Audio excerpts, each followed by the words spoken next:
بتطلع رحلة بحرية مع بنتها علشان تحتفل بعيد ميلادها، بس بتتحول رحلتهم لكارثة من أول يوم بسبب تعرض البنت للاعتداء، وبيحاول كل طاقم السفينة إنه يخبي المجرم. ومن غير ما نطول عليكم يلا بينا نشوف أحداث فيلمنا النهاردة. بيبدأ فيلمنا بنانا وهي بتجري علشان تلحق السفينة كروز قبل ما تتحرك، وبيكون معاها سيلي بنتها وليا. وبنعرف إن نانا حجزت رحلة بحرية من ميامي للبهامز علشان تحتفل مع بنتها سيلي بعيد ميلادها ال18. ولما بيدخلوا اوضتهم بيلاقوها صغيرة جدا، بس بتقول لها سيلي عادي وما تحرجهاش قدام الناس، وبتقول لها ان الفيو على البحر على طول، وبتفتح الشباك اللي كان على البحر، وبتدخل الحمام وبتحضر ألبوم صور لسيلي من سنة ل 18 سنة. وبتسمع وهي في الحمام ليا وهي بتقول لسيلي ان نانا كويسة جدا ويا بختها، فبتقول لها سيلي انها مزعجة وبتتدخل في حياتها كتير، وبتتمنى لو كانت بتقضي الرحلة دي مع ابوها. وبتطلع نانا وهي زعلانة وبتدي سيلي الهدية بتاعتها، وبتسخر سيلي منها وبتقول لها انه مجرد كتاب، وبتتضايق نانا بس ما بتحاولش تبين. وبتقول لهم انهم هيخرجوا علشان يسهروا مع بعض. وبتروح نانا وسيلي وليا للبار، وبتكون المشروبات ممنوعة علشان سيلي 18 سنة. فبتبدل نانا معاها الاسورة اللي هي لابساها اللي بيلبسوها الناس اللي فوق ال21 سنة، وبتقول لها انها بكده تقدر تجيب مشروبات ليهم وليها. وبيفضلوا يرقصوا، وبتحاول نانا ترقص مع سيلي بس بتقول لها انها كده بتحرجها وبتمنعها ترقص معاها. وبيتصل اوليفر على سيلي وده بيكون حبيبها، وبتقول له انها في رحله مع امها وكل اللي في الرحله كبار في السن. بتكون سيلي مش عاوزه تتكلم مع امها خالص، ولكن ليا بتقول لها تديها شويه مساحه. فبتسيب نانا المكان كله وبتروح تشرب، وبتتعرف هناك على واحد وبياخدها المكان في السفينه خاص بالعمال، وبيقعدوا يشربوا مع بعض. وبعدها بتطلع نانا لأوضتها وبتبوس سيلي وبتنام.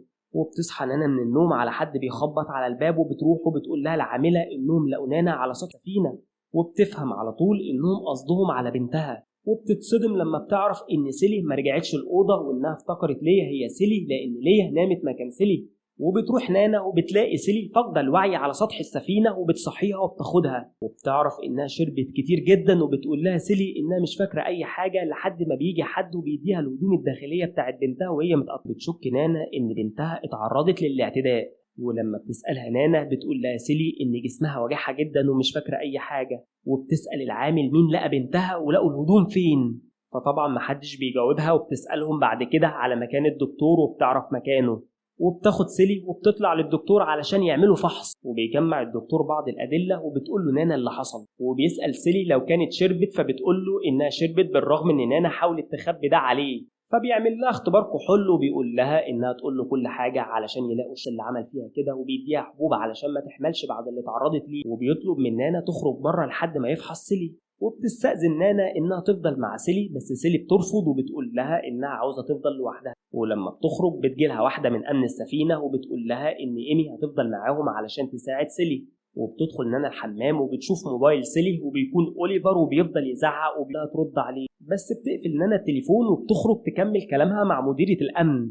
وبتديها الإسورة بتاعتها وبتعرف منها إنهم فتشوا الأوض لأنها ممكن تكون فيها أي دليل يوصلهم للجاني. وبتعرفها إن في الشرطة علشان هم في مياه دولية. وبتبدل الأساور مع نانا وبتقول لها إنها تساعد بنتها علشان يعرفوا منها الحقيقة. وبتقول لها إنها كمان عندها أولاد وحاسة بيها. وبتخرج نانا من مكتب الأمن وبتروح لسيلي، وبيروحوا للأوضة اللي بيتفاجئوا إن طريقها اتغير، وبيكونوا نقلوهم لأوضة تانية أحسن من بتاعتهم ونقلوا كل حاجة تخصهم. وبتقول إن ليا راحت تتمشى عند حمام السباحة لأنها ما تعرفش أي حاجة. ولما بيدخلوا الأوضة بيلاقوها واسعة وكبيرة على عكس أوضتهم. وبتحاول سيلي إنها تنام وبتقول لهم إيمي إنهم ما يخرجوش من الأوضة أمان ليهم أكتر. فبتتعصب نانا وبتقول لها إنهم مش هيقدروا يلاحظوهم. وبتروح تتكلم مع سيلي بعيد عن إيمي وبتقول لها إنهم لازم يتفقوا علشان كلامهم يكون واحد، وإن هي اللي شربت مش سيلي. بس سيلي بتسيبها وبتدخل الحمام وبيرن أبوها وبتقول له نانا إنها معاها تليفون سيلي وإنها نزلت تتمشى ومش معاها دلوقتي وإنها كويسة. وبتغير نانا هدومها وبتخرج على سطح السفينة وبتحاول تكلم حد من الشرطة بس من غير أي فايدة لأنهم في مياه دولية. وبعدها بتروح للشخص اللي كانت معاه يومها وبيحاول يبعد عنها وبيقول لها إنها تضر شغله. فبتكون حزينة وبتقول له إن الموضوع يخص بنتها وإنها تعرضت للاعتداء، فبيسألها وبيعرفها اللي عمل كده هينزل من السفينة لما يوصلوا البهامز، وبيقول لها إن مفيش حاجة هتتغير والوحيد اللي هيقدر يغير ده هو القبطان. وبتسيبه لما بتعرف إنهم هيوصلوا للبهامز تاني يوم، وبتخرج من المكان اللي هي فيه وبتروح لحمام السباحة، وبتشوف ليا اللي بتسألها إيه اللي حصل، وبتقول لها إنها سابت سيلي بسبب إنهم اتخانقوا وراحت تنام، وإنهم اتخانقوا بسبب كيفن، وده شخص كان معاهم على السفينة بيحتفل بآخر أيام العزوبية قبل ما يتجوز. وبتعرف كمان إن ليا كانت عينيها منه، بس سيلي هي اللي كانت بترقص معاه وسابتهم مع بعض ورجعت لأوضتها. بتكون ليا متضايقة منهم هما الاتنين، وبتقول لنانا إنها تكلم أمها، فبتسيبها نانا وبتروح للست اللي من الأمن وبتسألها عن نتائج الفحص. الأمن إن سيلي رفضت الفحص ولغت كل حاجة، وبتحاول نانا إنها تقنعها إنها تخليها تتكلم مع القبطان، فبتقول لها إنه ما ينفعش، وبيجي لها رئيس الأمن وبيقول لها إنه بيجمع الأدلة وهيوصلوا للبهامز ويسلموها، وبيسيبها وبيمشي بسبب انفعال الناس بسبب سوء الطقس. وبترجع نانا للأوضة وبتتكلم مع بنتها، وبتشوف فيديو ليها وهي مع كيفن، وبتقفل الموبايل خالص، وبتسأل إيمي هم ليه ادوهم أوضة كويسة، وبتقول لها إن ده علشان راحتهم، وبتخرج من الأوضة وبتروح للمطبخ وبتقابل البنت اللي كلمتها ولقت بنتها، وبتسألها هي لقت سيلي فين. فبتاخدها البنت لسطح السفينة وبتقول لها إنها لقت سيلي على واحدة من السراير اللي تتشال وبتتحط على السطح، وبتروح هناك وبتدور فيهم كلهم على سلسلة سيلي لأنها مش لاقياها. بيكون الجو وحش جدا وبيحاولوا يمنعوها، بس هي بتكمل لحد ما بتلاقي السلسلة في واحدة منهم، وبتروح للأوضة وبتشوف إن سيلي قفلت باب الأوضة على نفسها، وبتحاول إيمي تمنعها تدخل، بس بتقول لسيلي تفتح لها، وبتفتح سيلي وبتديها نانا السلسلة، وبتسألها لو كانت فاكرة حاجة، وبتاخد الكتاب بتاع الصور. تقول لها تتظاهر إنها بتتفرج معاها على الصور، وبتقول لها تحاول تفتكر هي كانت بتحتفل مع مين وحصل إيه، لكن طبعا من غير أي فايدة. وبتاخد تيشيرت وبتديه لسيلي، وبتقول لإيمي إنهم هيتمشوا وإنهم مش عايزينها تروح معاهم، وبتاخدها لمكان السراير المتحركة وبتحاول تخليها تفتكر، وبتقول لها إنها لو كانت سكرانة يمكن ما كانتش تفتكر.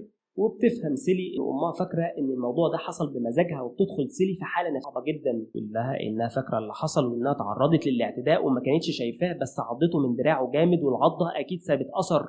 وبتسيب امها وبترجع لاوضتها، وبتروح بعدها نانا لمكان الكايروكي، وبتشوف كيفن بيغني، وبتطلع بعدها تغني، وبتقول للناس انها مش هتغني وان بنتها تعرضت للاعتداء وكيفن هو اخر واحد شافها. وبيهاجموه الناس وبتطلب منه نانا يوريها دراعه، وبيجي مدير الامن وبيخرجها بره وبيقول لها انها ممنوع تقابل حد وتبطل تعمل اعمال شغب في السفينه، وبتحاول تقنعه يشوف دراع كيفن بس ما بيسمعهاش. وبترجع بعدها لأوضة سيلي وبتقول لها إيمي إن سيلي منهارة من وقت ما رجعت، وبتحاول إنها تبعد نانا عنها، بس نانا بتطلب منهم كلهم إنهم يسيبوها تتكلم مع بنتها على انفراد.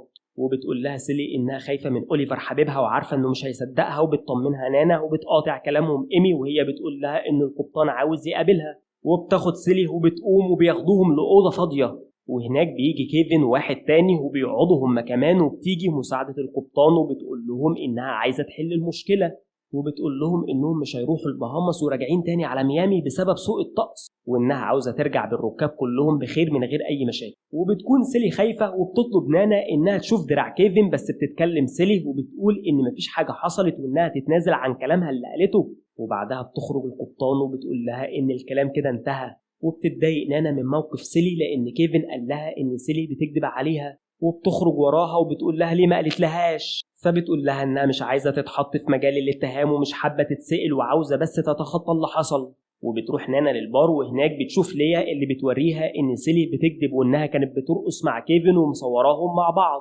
وبتاخد نانا التليفون وبتقول لكيفن إنها تبعتهم لخطيبته وتنهي الفرح قبل ما يحصل، أو لو عاوز كل ده ما يحصلش يوريها دراعه. وبيرفع كيفن وبيوريها دراعاته الاتنين وسط تشجيع من كل الناس، وبتلاقي إن مفيش أي أثر للعضة في دراعه.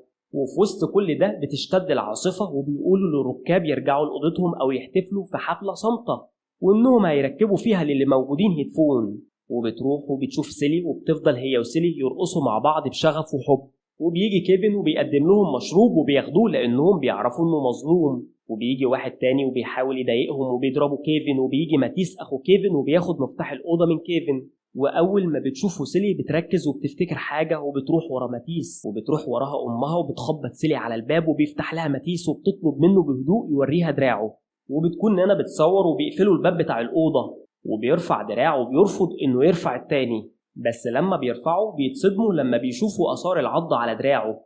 وبتعرف سيلي إن ماتيس هو اللي اعتدى عليها، وبيبدأ يزعق مع نانا وبيقول لها تمسح اللي صورته بالتليفون، وبيقول لها إن بنتها ما كانش هيبقى عندها مانع لو كان كيفن هو اللي عمل كده. وبيفضل يتخانق هو ونانا لحد ما بيقع ماتيس من البلكونة في المية وسط العاصفة الشديدة. وبتحاول سيلي إنها تخرج تجيب مساعدة، بس بتسكتها نانا وبيخرجوا من الأوضة، وبيقابلوا شخص من الأمن وبيطلب منهم يرجعوا للأوضة تاني، وبيرجعوا على أوضتهم. وبتاخد نانا الهدوم المبلولة وبترميهم من السفينة، وبيناموا لتاني يوم الصبح. وتاني يوم بيلموا هدومهم علشان وصلوا لشاطئ ميامي، وبيخرجوا من السفينة. وهم خارجين بيسمعوا عن إعلان لشخص مفقود، وبتكون نانا مترددة علشان تسلم نفسها، وكيفن بيزعق وبيقول إن نانا هي السبب، بس بتاخد سيلي إيد أمها وبيمشوا وبيخرجوا من السفينة. وبتنتهي القصة كلها بموت ماتيس. ولحد هنا بيكون خلص فيلمنا النهاردة، وبنتعلم منه إن أي شر هتعمله فلازم يتردلك سواء كان قريب أو بعيد. ولو عجبك الفيلم ما تنساش اللايك والشير وتفعل زر الجرس، وسيب لنا رأيك من تاتو الأفلام اللي حابب إننا نلخصها لك.